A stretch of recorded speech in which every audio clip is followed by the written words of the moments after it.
দেবীপুর নামের এক গ্রামে এক গরিব মূল্য বিক্রেতা জয়দেব বাস করত।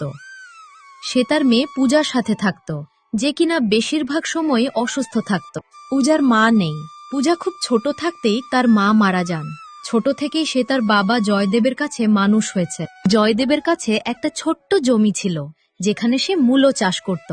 রোজ সকালবেলায় জয়দেব মূলো ভর্তি ঝুড়ি তার মাথায় করে গ্রামে গ্রামে মূলো বিক্রি করত। মূলো নেবেন? মূলো একদম তাজা মূলো, একদম টাটকা আর সুন্দর মূলো। হে ভগবান, সেই সকাল থেকে বেলা গড়িয়ে দুপুর হতে গেল, এখনো পর্যন্ত একটাও মূলো বিক্রি হলো না। আমার মেয়ে পূজার জন্য আমার ওষুধও নিতে হবে। পূজাকে সময় মতন ওষুধ না দিলে ওর শরীর আরো খারাপ হয়ে যাবে। জয়দেব ক্লান্ত হয়ে একটি গাছের নিচে গিয়ে বসল। এমন সময় সেখান দিয়ে এক খুড়ো যাচ্ছিলেন। তিনি জয়দেবের ক্লান্ত আর দুঃখী মুখ দেখে বললেন, জয়দেব, কি হয়েছে বাবা? এত দুঃখ পাচ্ছিস কেন? আজও কি কোনো মূল্য বিক্রি হয়নি নাকি? না গো খুড়ো, এখনো পর্যন্ত একটাও মূলো বিক্রি হয়নি। আমি তো বলছি যে তুই এই মূল্য বিক্রির ব্যবসা ছেড়ে গ্রামের মোড়লের বাড়িতে কাজ করত। উনি তোকে বেশ ভালো টাকা পয়সা দেবেন। না হলে তুই তোর জমিতে অন্য কোনো সবজি চাষ কর। না না খুড়ো, আমার এতেই সংসার চলে যায়। একটু খাটনি বেশি হলেও আমি এতেই খুশি। আর মোড়লের কাছে কাজ করার কোনোদিন প্রয়োজন পড়লে আমি অবশ্যই কাজ করব। আর খুড়ো, আমার জমিটা খুবই ছোট, তাতে শুধুমাত্র এই একটাই সবজি চাষ করা যায়। তাছাড়া আমার মূলো চাষ করতে খুব ভালোই লাগে। জয়দেব, তুই খুবই সৎ আর পরিশ্রমী, কিন্তু সত্যি বলতে তোর ভাগ্যটাই খারাপ। তোর বউয়ের মৃত্যু যদি না হতো, তাহলে আজ তোদের পরিবার ভালো করে বাঁচতে পারত। তা তো আপনি ঠিকই বলেছেন খুড়ো, কিন্তু এখন আমি কি করব? পূজার শরীর দিন দিন আরো খারাপ হয়ে যাচ্ছে, আর এদিকে আমার একটা মূলো বিক্রি হচ্ছে না। কি করে যে ওর জন্য কিছু ওষুধ কিনে নিয়ে যাব, সেই চিন্তাই করছিলাম। ঠিক আছে বাবা, তুমি এখন যাও। আমি আশা করি তোমার মূল্যগুলো বিক্রি হয়ে যাবে। জয়দেব মূলো বিক্রির জন্য আওয়াজ করতে করতে যাচ্ছিল। এমন সময় সামনে থেকে এক মহিলা তাকে ডাকল। দাদা, আজ তো আপনি অনেক দেরি করে দিলেন আসতে। আমার বাচ্চা সে সকাল থেকে বায়না করছে, মা, আমায় মূলোর পরোটা বানিয়ে দাও। যাক, এখন আপনি যখন এসে গেছেন, তখন আমায় 100 টাকার মূলো দিয়ে দিন।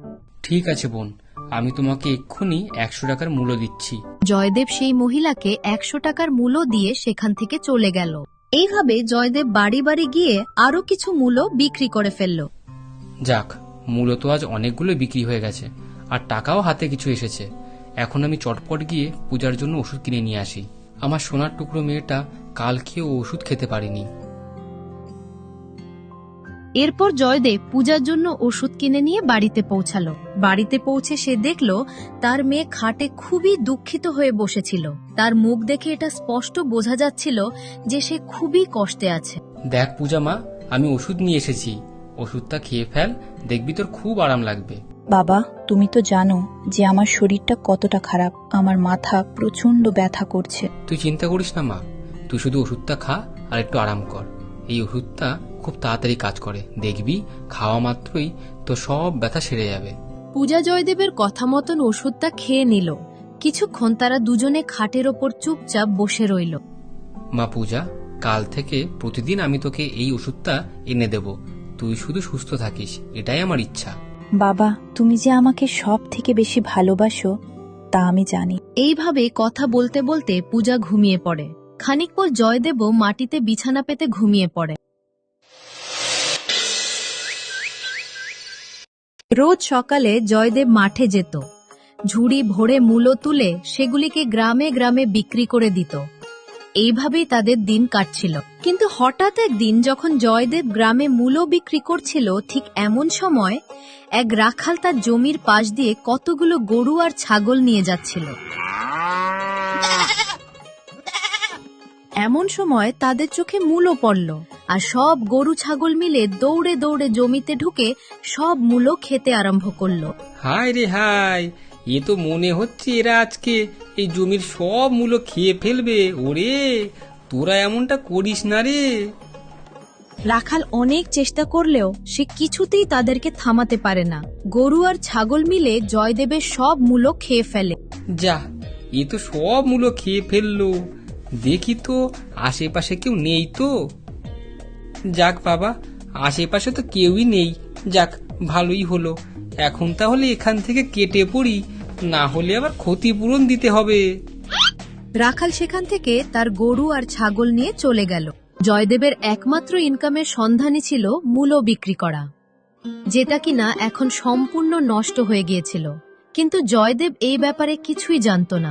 যাক, আজ কদিন ধরে মূলো বেশ ভালোই বিক্রি হচ্ছে। আমি তাহলে আরো কদিন টাকা জমিয়ে পূজার জন্য বেশ সুন্দর একটা শাড়ি কিনে নিয়ে যাব। এবারে নববর্ষে আমি তো আমার মেয়েকে একটা শাড়িও কিনে দিতে পারিনি, কিন্তু এইবার আমি নিশ্চিত ওকে একটা নতুন শাড়ি কিনেই দেব।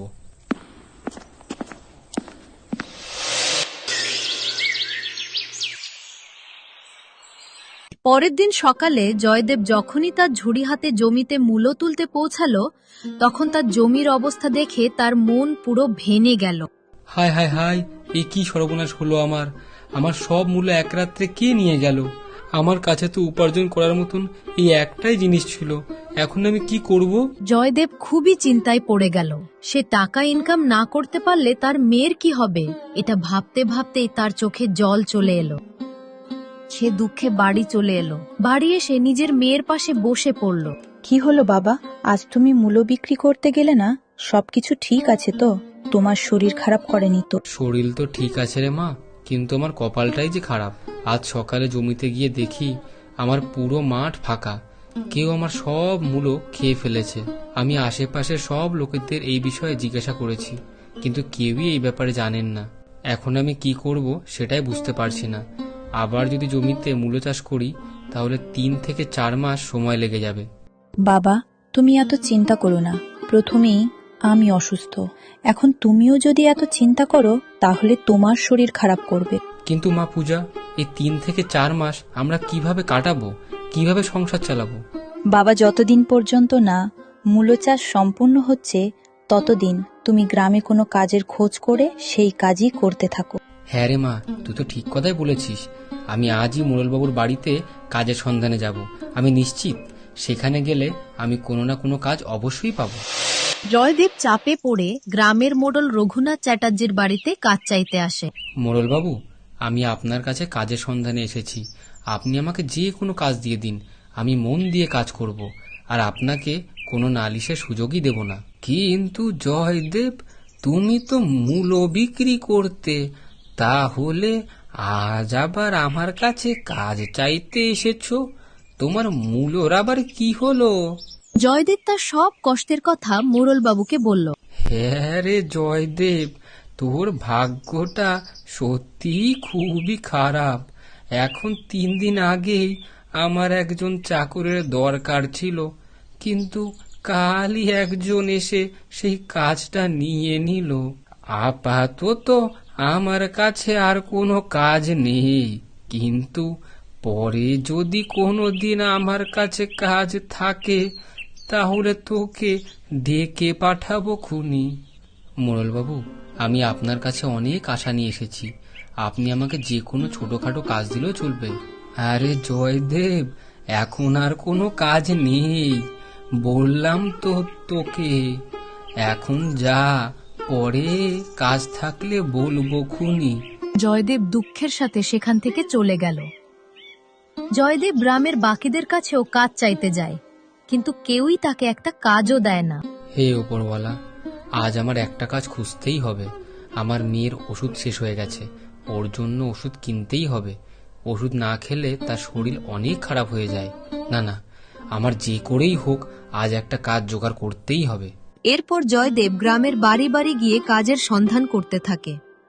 এমনকি বাড়িতে ঝি চাকরের কাজ করতেও সে রাজি হয়ে যায়। দুপুর গড়িয়ে সন্ধ্যা হয়ে আসে, তবুও জয়দেব একটা কাজও পায় না। হে উপরওয়ালা, এ তোমার কেমন নিষ্ঠুর পরীক্ষা! দুপুর গড়িয়ে সন্ধ্যা হয়ে গেল, তবুও আমি একটা কাজও পেলাম না। যাই, আপাতত বাড়ি যাই। ওদিকে বাড়িতে আমার মেয়ে আবার আমার পথ চেয়ে আছে। জয়দেব যখন বাড়ি আসে তখন সে দেখে পূজা মেঝেতে অজ্ঞান হয়ে পড়ে আছে। জয়দেব প্রচন্ড ভয় পেয়ে যায়। সে দ্রুত তার মেয়েকে খাটের উপর শুইয়ে তার মুখে জলের ছিটা দেয়। ওঠ মা, ওঠ! কিরে কিরে, দেখ মা, তোর বাবা চলে এসেছে। মারে, তুই ছাড়া যে আমার এই দুনিয়া আর কেউ নেই মা। খানিকক্ষণ পর পূজার চোখ খুলল। জয়দেব বুঝতে পারছে যে একদিন ওষুধ না খাওয়ায় তার মেয়ের এই অবস্থা হয়ে গেছে। আমার যে করেই হোক না কেন আমার মেয়ের জন্য ওষুধ কিনতেই হবে। আমার কাছে বেঁচে থাকার এই একটাই সাহারা আছে। এখন যদি এর কিছু হয়ে যায় তাহলে আমি তো বেঁচে থাকা কালীনই মারা যাব। মা পূজা, তুই আরাম কর, আমি এক্ষুনি গিয়ে তোর জন্য ওষুধ নিয়ে আসছি। রাত্রেবেলাতেই জয়দেব গ্রামের জমিদার শুভজিৎ ব্যানার্জির বাড়িতে গিয়ে পৌঁছায়। কি ব্যাপার জয়দেব, তুই এত রাত্রে আমাদের বাড়িতে কেন এসেছিস? আসলে জমিদার বাবু, আমার মেয়ের শরীরটা খুবই খারাপ, আর তার জন্য ওষুধ কিনতে হবে। আপনি যদি আমাকে কিছু টাকা ধার দিতেন তাহলে খুবই উপকার হতো। ঠিক আছে, আমি তোকে ধার দিয়ে দেব, কিন্তু আমি বেশি সুদ নেব। এখন যা বিপদের মধ্যে পড়েছি বাবু, তাতে আপনি যা সুদেই দেন না কেন আমি তাতেই রাজি আছি। তুই বিপদে আছিস বলেই তো সুদটা একটু বেশি দিতে হবে। ঠিক আছে, তুই দাঁড়া, আমি টাকা নিয়ে আসছি। খানিক পর জমিদার শুভজিৎ ব্যানার্জি জয়দেবকে 30,000 টাকা দিলেন আর বললেন, শোন, তোকে আমি 2 মাস সময় দিলাম। 2 মাস পর আমাকে তুই 45,000 টাকা দিবি। কিন্তু বাবু, এটা তো অনেক বেশি সুদ হয়ে যাচ্ছে। কিরে, তোর না মেয়ের শরীর খারাপ, ওষুধ কিনতে হবে, তাহলে আবার এত ভাবছিস কেন? জয়দেব সবকিছু বুঝলেও তার কাছে আর কোনো উপায় ছিল না, সে টাকাটি নিয়ে নিল। জমিদারের বাড়ি থেকে দ্রুত বেরিয়ে সে বেদের বাড়িতে গিয়ে পৌঁছায়। সেখান থেকে পূজার জন্য ওষুধ কিনে সে দ্রুত বাড়িতে এসে তার মেয়েকে ওষুধটি খাইয়ে দেয়। অনেক রাত হয়ে যায়, তাই দুজনে তারপর ঘুমিয়ে পড়ে।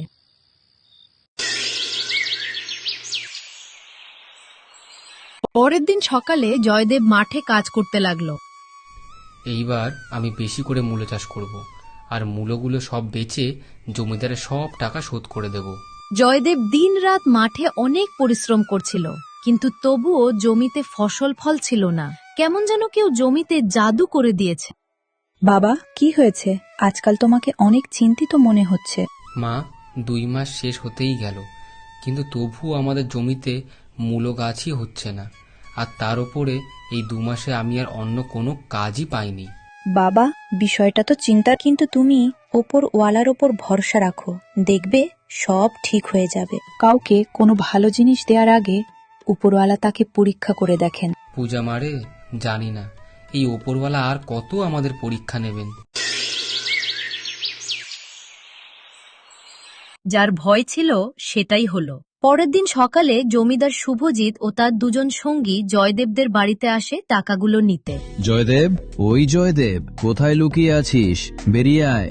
টাকা নেওয়ার সময় বড় গলা করে বললি আমি সব টাকা সুদ সমেত দিয়ে দেব, কিন্তু টাকা দেওয়ার সময় হলে ঘরের মধ্যে লুকিয়ে আছিস। জয়দেব, বেরিয়ে আয় শালা ঘর থেকে। ঘর থেকে জয়দেব বেরিয়ে আসে। জমিদার বাবু, আমায় আর 1 মাস সময় দিন, আমি আপনার সব টাকা শোধ করে দেব। আসলে আমার জমিতে মূলো লাগানো আছে, সেগুলি বড় হলেই সব বেচে আমি আপনার সব টাকা শোধ করে দেব। তুই যে কেমন শোধ করবি তা আমার বোঝা হয়ে গেছে। একে আচ্ছা করে শায়েস্তা করতো। জমিদারের 2 সঙ্গীরা লাঠি দিয়ে জয়দেবকে প্রচন্ড মারতে থাকে। লাগছে জমিদার বাবু, আমায় ছেড়ে দিন, আমায় ছেড়ে দিন জমিদার বাবু। জয়দেবের এমন চিল্লানোর আওয়াজ শুনে ঘর থেকে পূজা বেরিয়ে আসে। লাগছে জমিদার বাবু, আমায় ছেড়ে দিন। নিজের চোখের সামনে বাবাকে এইভাবে মার খেতে দেখে সে আর থাকতে পারে না। পূজা দৌড়ে গিয়ে তাদেরকে ঠেকাতে যায়, কিন্তু শরীর অসুস্থ হওয়ার কারণে সে হোঁচট খেয়ে মাটিতে পড়ে যায়। আমার বাবাকে ছেড়ে দাও। এতটুকু বলেই পূজা অজ্ঞান হয়ে যায়। কিরে জয়দেব, এটা তোর মেয়ে না কিরে? তোর মতন গরিবের মেয়ে এত সুন্দর হতে পারে তা তো আমি কোনোদিনই ভাবিনি। জমিদার বাবু, আপনি কি বলতে চাইছেন? শোনো, তোর এই মেয়ের সাথে আমার বিয়ে দিয়ে দে, তাহলে আমি তোর সব ধার দেনা মাফ করে দেব, উপরন্তু আরো 30,000 টাকা দেব। জয়দেব রেগে গিয়ে বলল, কখনো না, আমার ফুলের মতো মেয়েকে আমি আপনার মতন এক নিষ্ঠুর আর লোভী লোকের হাতে কখনো তুলে দিতে পারি না। তাহলে ঠিক আছে, 2 দিন তোকে আমি আর 2 দিন সময় দিচ্ছি। এর মধ্যে আমার টাকা না দিলে আমি তোদের এই বাড়ি আর তোর ওই মাঠের জমি দখল করে নেব। এই বলে তারা সবাই সেখান থেকে চলে গেল। এদিকে জয়দেব জলদি করে উঠে তার মেয়েকে কোলে করে নিয়ে ঘরে খাটের উপর শোয়ালো আর তার পাশে বসে অপেক্ষা করতে থাকলো। রাত হয়ে যায়, তখন পূজার চোখ খোলে। সে উঠে দেখে তার বাবা তার পাশে বসে আছে, আর তার বাবার মুখে আর গায়ে অনেক ক্ষতের চিহ্ন। রক্ত জমাট বেঁধে গেছে জায়গায় জায়গায়। এইসব দেখে পূজা কাঁদতে আরম্ভ করলো। বাবা, আমি কেমন মেয়ে, আমার চোখের সামনে সবাই তোমাকে মারলো, আর আমি কিছুই করতে পারলাম না। আমায় ক্ষমা করে দাও বাবা। পাগল মেয়ে আমার। দেখ মা, আমার কিচ্ছু হয়নি, আমি পুরো ঠিক আছি। আর তুই কোনো চিন্তা করিস না, দেখবি আমি সব ঠিক করে দেব। এত কিছুর মধ্যেও জয়দেব জমিদারের বিয়ের প্রস্তাবের কথাটা পূজাকে বলল না, কারণ সে জানতো সে যদি একবার বলে ফেলে তাহলে তার মুখের দিকে তাকিয়ে পূজা সবকিছু মেনে নেবে। বাবা, তুমি কি ভাবছো? না রে মা, কিচ্ছু না। বাবা, এখন তুমি শুয়ে পড়ো, আমি তোমাকে ঘুম পাড়িয়ে দিচ্ছি। মা পূজা, হ্যাঁ বাবা, বলো। বলছি যে মা, ছোটবেলায় তোর মা যেই গানটি গেয়ে তোকে ঘুম পাড়াতো, সেই গানটা একবার গাইবি মা? কেন গাইবো না বাবা, এক্ষুনি গাইছি। চাঁদের আলোয় চোখটা বুঝো, নিশির সুরে ঘুমটা খুঁজো, নরম রাতে স্বপ্ন ভাসে, আমি আছি তোমার পাশে। চাঁদের আলোয় চোখটা বুঝো, নিশির সুরে ঘুমটা খুঁজো, নরম রাতে স্বপ্ন ভাসে, আমি আছি তোমার পাশে।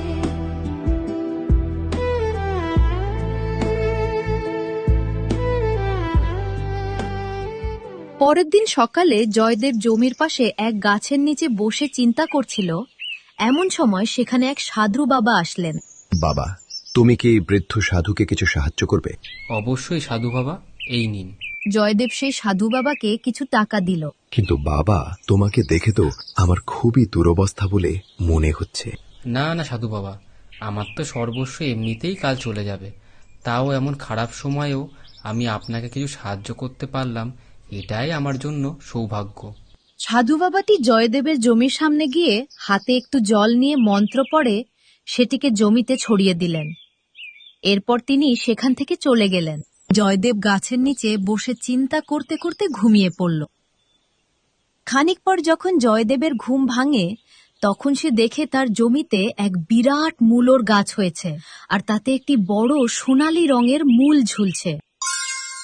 আরে এ কি আশ্চর্য রে বাবা! মূলো, তাও আবার গাছে, তাও আবার সোনালী রঙের।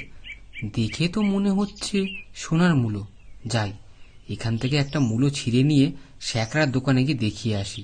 জয়দেব সেই সোনালী রঙের মূলোটি নিয়ে শ্যাকরার দোকানে এসে পৌঁছায়। একি জয়দেব দাদা যে, বলো দাদা, হঠাৎ আমার দোকানে? এই দেখো তো ভাই, এটা কি সোনা? লোকটি সেই সোনার মূলোটি দেখে অবাক হয়ে যায়। সোনা মানে? এ তো পুরো খাঁটি কাঁচা সোনা যে, এর দাম তো পুরো 1,00,000 টাকা। কি, তাই নাকি?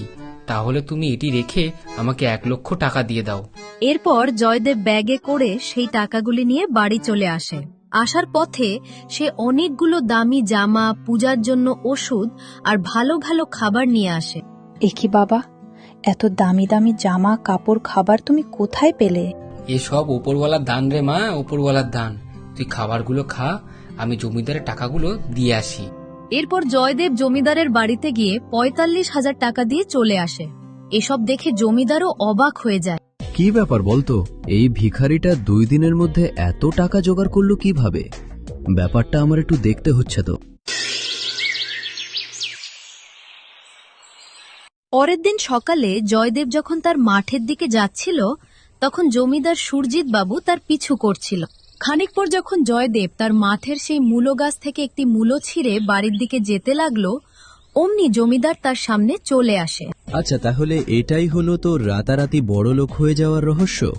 এমন জাদুর সোনার মূলো গাছ তো আমার মতন বড় লোকের কাছে থাকা উচিত, নাকি তোর মতন গরিবের কাছে? দে, ওই সোনার মূলোটা আমায় দিয়ে দে। না, আমি এটা দেব না। দিবি না?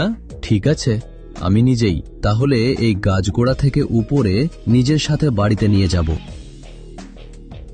জমিদার সুরজিৎ যেই না সেই জাদুর মূলো গাছে হাত দিল অমনি ওরে বাবা রে, এটা কি হচ্ছে রে? ওরে বাবা রে, ওরে মারে। সেই জাদুর মূলো গাছের জাদুতে সেই গরিবের রক্ত চুষে খাওয়া জমিদারের মৃত্যু হয়। তখন সেখানে সেই সাধু বাবা প্রকট হয়ে এই জাদুর সোনার মূল গাছটি শুধুমাত্র জয়দেবের মতন সৎ এবং পরিশ্রমী লোকেদের জন্য। তাদের ছাড়া অন্য কেউ যদি এই গাছে হাত দেয় তাহলে তার মৃত্যু হবে। এইটুকু বলেই তিনি সেখান থেকে উধাও হয়ে গেলেন। এরপর থেকে জয়দেব গ্রামের সব থেকে ধনী লোক হয়ে যায়, আর তার মেয়ে পূজাও সুস্থ হয়ে যায়। এরপর থেকে জয়দেব প্রতিদিন একটি করে সোনার মূল্য নিয়ে সেটিকে বিক্রি করে যা টাকা পেত, সেই সব টাকা দিয়ে জয়দেব প্রতিদিন শত শত গরিবদের টাকা পয়সা ও বস্ত্র দিয়ে সাহায্য করতে থাকে। এইভাবেই তারা সুখে ও শান্তিতে বসবাস করতে লাগলো। এই গল্পে আমরা যাদের নাম ব্যবহার করেছি তাদের নামগুলি হলো পূজা এবং জয়দেব। এই ভিডিওটির কোন অংশ আপনাদের সব থেকে বেশি ভালো লেগেছে সেটি অবশ্যই কমেন্ট করে জানাবেন। আর হ্যাঁ, আপনার নাম লিখতে ভুলবেন না। হয়তো আপনি হয়ে যেতে পারেন সেই ভাগ্যবান দর্শক যার নাম থাকবে আমাদের পরের কার্টুনে।